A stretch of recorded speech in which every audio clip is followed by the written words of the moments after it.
I do understand people who have been in marriage for a long time and have felt ignored or felt like they've hit a brick wall.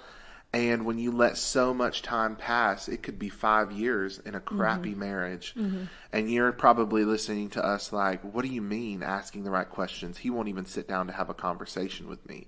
Or what do you mean friendship? I hate their guts, you Yeah. know? Yeah. But you dedicating yourself to these little acts of intention towards them. And basically, it's like body language. If you're watching on YouTube right now, you'll see that I just turned my body from Victoria, right? How the energy goes where your focus is. Mm-hmm. So even the act of changing your posture about that person over a period of time will begin to soften the barriers between you. Don't think that it's going to happen overnight, but choose to look at them in the face, looking at them in the eyes when you ask them a question, even if it's as simple of, what would you like for dinner?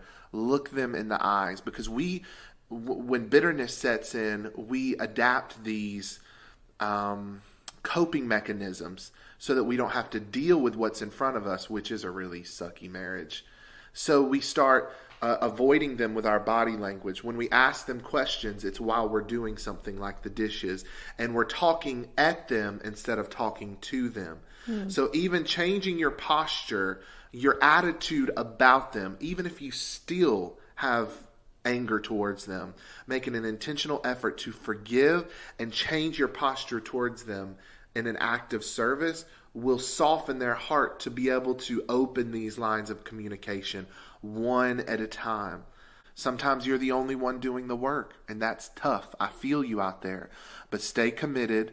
Remember to turn your posture towards them, look them in the eyes when you talk to them, and think of ways that you can serve them in an unconditional, I don't want anything in return kind of way. And I promise you, over time, that will chip away at the hardness of their heart, where you can begin to implement some of these things that we're talking about.